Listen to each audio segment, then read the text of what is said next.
Hello everyone and welcome to our first Team Builder, week 1 of the UBLN Season 3. Your New York Empoleons are here going to take on the Boulder Lycanrocs. And we are in for a heck of a matchup. As you can see on the screen, my opponent's team is absolutely terrifying. Blacephalon, Mamoswine, Amoonguss, Empoleon, Hitmonlee, Weezing, Thunderous Eye, Lycanroc Duskform, that mascot pick, Togetic, Excelgor, and Mega Gallade. He did a really good job drafting speed tiers. He did a really good job drafting some seriously impressive cores.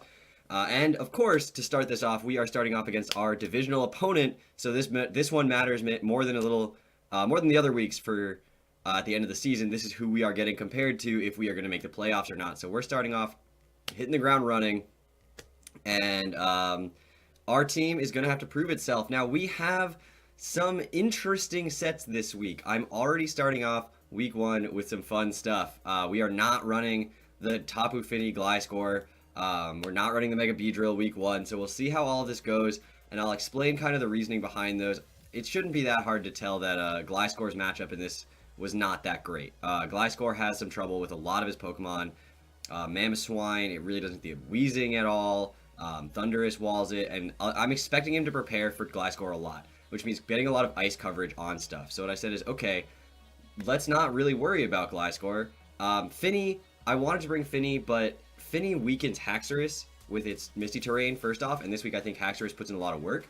And second off, I just don't think Fini really had the matchup as well. Thunderous Eye walls both Gliscor and Fini. Mamoswine does a really good job against both of them if it doesn't come in on a switch against Fini. You know, a lot of his Pokemon, Mega Gallade can handle both of those Pokemon as well, depending on the moves that it has. So I'm really expecting him to predict those Pokemon, and I'm going to bring the secondary set this week. We do face him later on in the season, so I don't want to make him, I don't want to give away all the information right away, and I want to give myself the access to those Pokemon later. Make him think maybe he's not going to bring them and have to prep for this team instead. Now, this team is Suijin. It's got the Yu-Gi-Oh references right away. Registeel is going to be rocking Clear Body with leftovers, Ironhead, Stealth Rock, Thunder Wave, Seismic Toss, max special defense, max HP, allows it to survive a Mind Blown from a max special attack, Timid Blacephalon. So if he's not running Modest, if he's running Timid instead, I survive the Mind Blown 100% of the time, and it's not a crit. Max it does is 99.4%. That allows us to get a Thunder Wave off on it. It allows us to set our Stealth Rocks up, whatever it is. So that's a really, really useful thing to be able to take as long as I can get this Pokemon in for free and have it at full health. Now, I'm not running Rest. I'm not running like Resto Chesto or anything this week. Just the leftovers for recovery. But I did give it Thunder Wave in order to make sure that it can help out with some speed control. This week is all about speed control. His Pokemon are stupid fast, and he's got 2 different unburdened Pokemon, and Mega Gallade's terrifying, and Blacephalon's terrifying. And so if I can get a lot of speed control out there, get some Thunder Wave hazards, get Thunder Wave, get some Sticky Webs later on, you can see that this team is really designed to come in and put in the sweepers, get them to put in work. So, next up is Jerboa the Mew.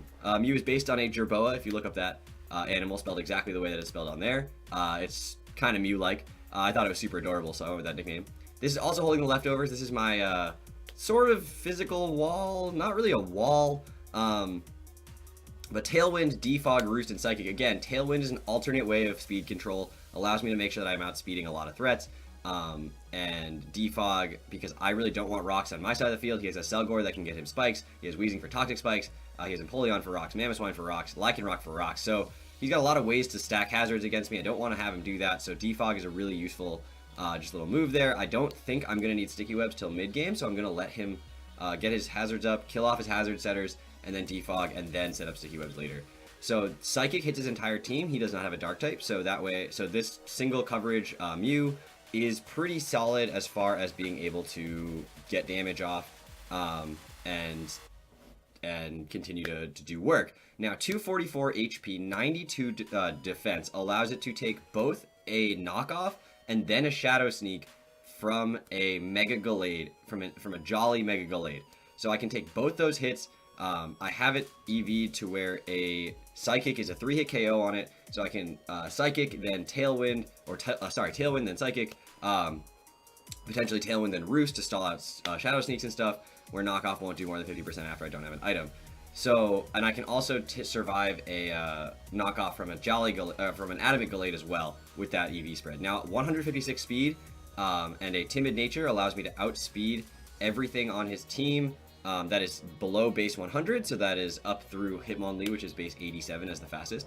And I'm not worried about outspeeding things beyond that. After a Tailwind, I'm going to outspeed all of those Pokemon anyway, except for Unburden a Selgor, which is just ridiculously fast. And I do actually outspeed it if it's Sticky Webs and Unburden and like Tailwind is up. Everything, like speed interaction this week is going to be nuts. So the 4 special attack and 12 special defense is just kind of the way that those fell. That's not as, you know, it wasn't really calced in any way that I needed those EVs. They just happened to be the leftover ones. Next up, we have Hermione. Hermione, the Delphox, is going to be Choice Scarfed with Magician, Flamethrower, Psychic, Shadow Ball, and Trick. This thing, there's so many Pokemon on his team that I'm okay with tricking, especially if I have the Sticky Webs up. I'm totally fine tricking a lot of his Pokemon. So I think getting a Choice Scarf onto an Amoonguss, an Empoleon, a Weezing, a Togetic, there's just so much there that I can put this Choice Scarf onto and then proceed to continue to nail his team super hard. Now, Flamethrower obviously hits the Amoonguss super hard, hits Mamoswine reasonably hard.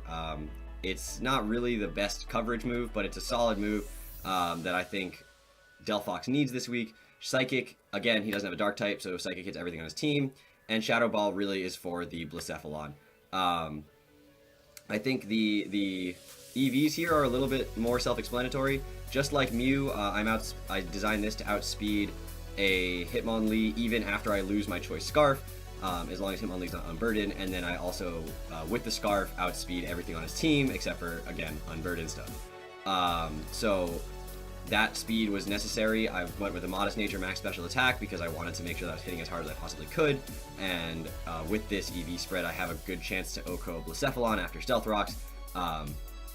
So this thing is really going to be a pretty good wall breaker, and then late game be able to trick onto one of his walls to shut it down long term. So that's kind of what this is designed to do. Next up, we have Skadin the Breloom. Skadin is a nickname that I gave to a Shroomish in a Pokemon Sapphire, excuse me, Nuzlocke I did a long time ago, and it was one of my best members of my team, and heartfelt love for Breloom after that it started there and it's continued on forever. So Breloom's gonna be holding a Life Orb. It's gonna be Technician. It's gonna be Bullet Seed, Force Palm, Mach Punch, Rock Tomb. Nothing unexpected here.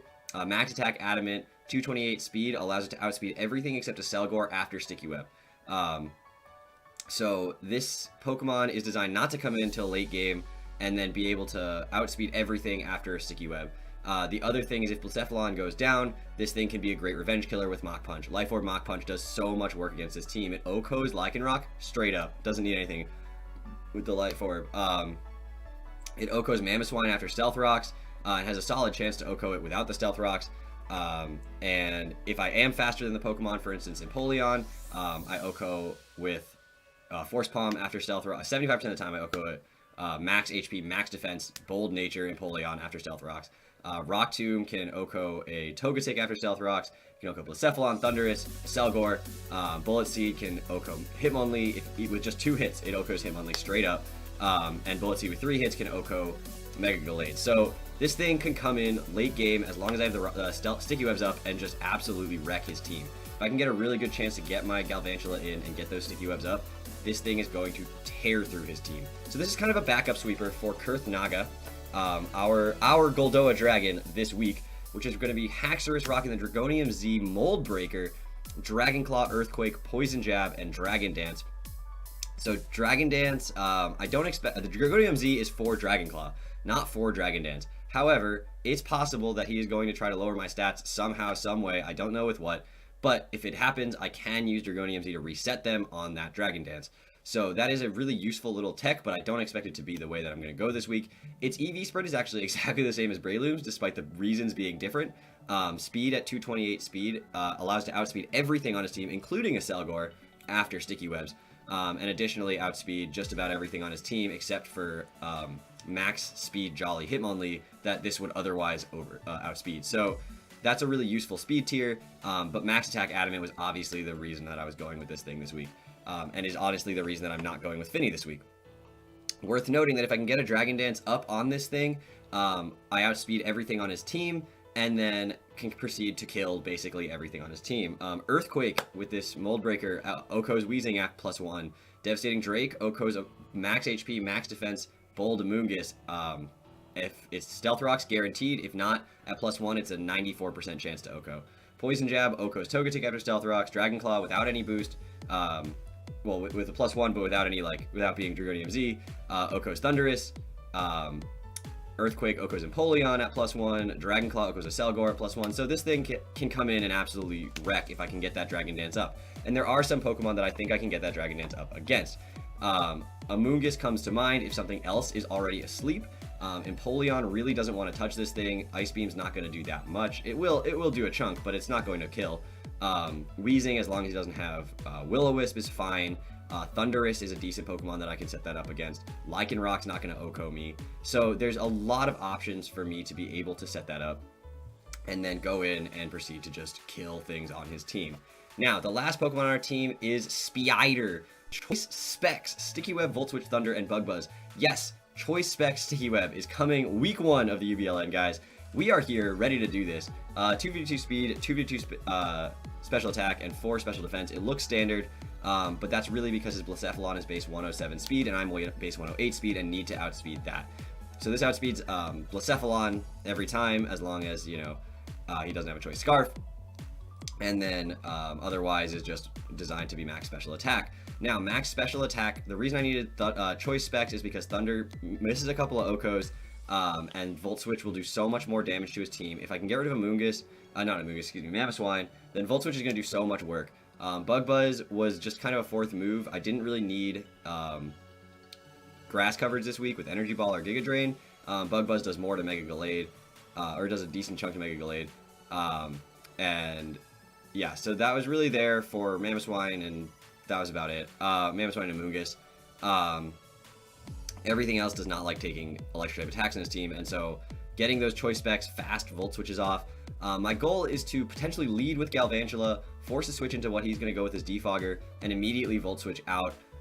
If he does lead, like if he leads with his Mamoswine, that puts me in a weird situation, but I can just set up my Sticky Webs first turn as he sets up his rocks or goes for whatever. And if I do lose Galvantula, it isn't the end of the world. The Sticky Webs are important, but as you saw before, I have Thunder Wave, I have Tailwind, I have other ways of handling speed. So the goal is get those Sticky Webs up mid-game, and then get Breloom into sweep. And if that falls through, get the Haxorus in safely and Dragon Dance, and then sweep with that. So I've got a couple of sweepers, I've got a couple of walls that I can pivot with, and then obviously the Mew and the Delphox are kind of there to mitigate any problems or handle any other threats. This team it's crazy. I have no idea what's going to happen. It's week 1 of the UBLN. I don't know my opponent's play style. I don't know much about this league as far as the level of play or the craziness of sets. So we're going to see what happens. It's just for fun at the end of the day. I'm going to have fun with this league no matter what. It is a 12-week regular season, so even if we lose week 1, we've got a lot of time to recover from that. So we're going to keep our feet dug right in, our heels just dug right in, and going with these ridiculous sets. We are not going to take any lessons with us from the TBL final. I'm just going to run Thunder and other non-100% accurate moves because that's the way I like to run my life. Anyway, I hope everyone enjoys the battle tomorrow. Note that these battles are going to be uploaded on Friday, and then starting when the TBL comes out, which is the draft is Saturday. Wow. And then the that happened quick. And then the battles will start the following weekend. So it'll be Thursday, Team Builder for UBLN, Friday, Battle for UBLN, Saturday, Team Builder for the TBL, and then Sunday, Battle for the TBL. So all sorts of fun battles for you guys every weekend. And then we are going to move the Nuzlocke to Monday, Wednesday, I think. So that you guys are getting 6 uploads a week from me, as well as the 3 from Player 2 First. So we've got tons of content for you guys. I hope you guys are having a good time. I hope you guys enjoy. And I will see you guys tomorrow with the battle with this team.